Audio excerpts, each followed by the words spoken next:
After the reading of the Torah on Yom Kippur, Yizkor is recited. The word literally means he will remember, and the objective of the service is to mention the name of a deceased loved one.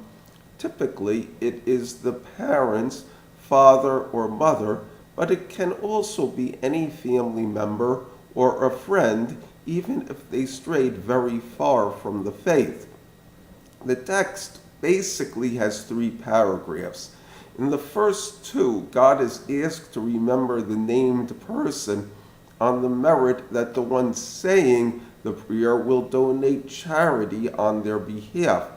In the first one, it is requested that in recompense for the charity being given, that the soul of the deceased will be bound up in the bond of life with Abraham, Isaac, Jacob, Sarah, Rivka, Rachel, Leah, and all the righteous individuals who are in the Garden of Eden. The second paragraph appeals to the Almighty that in His mercy the deceased should rest in peace and be placed under the wings of the divine presence. Again, it is in recompense for the charity donated in their behalf. An additional paragraph is added for those that died violently for the sanctification of God's name. The final paragraph asks for a blessing for the donor because he is giving the charity. The earliest source for Yizkor is the Midrash Tanchuma, which mentions the tradition of remembering the departed and pledging charity on their behalf on Yom Kippur. The Ramah in the Shulchan Aruch institutes this as a custom. The Kitzur Shulchan Aruch brings 2 reasons for the practice. The first is mentioning the deceased breaks a person's heart and causes him to be submissive, specifically on the day of judgment.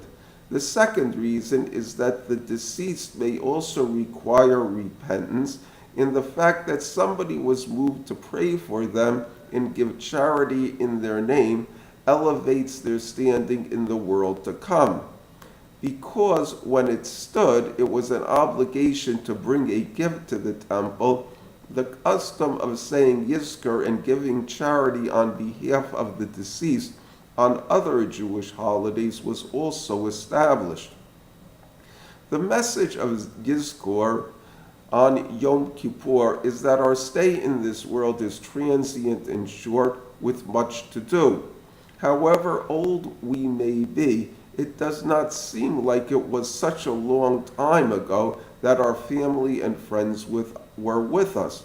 Not only that, but just like they had to give an accounting to the Rabbanu Shalom, so too will we. However, just like motivating a family member or a friend to pray and give charity on their behalf is a merit, so too we would like to have a good influence on others.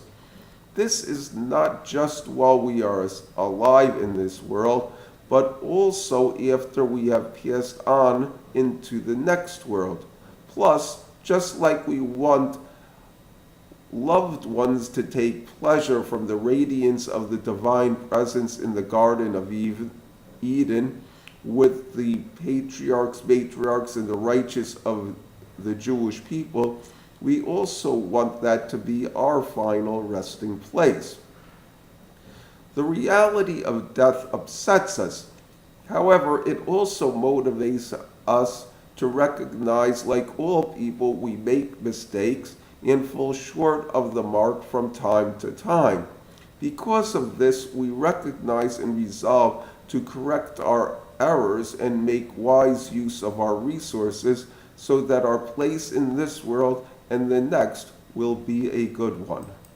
Thank you.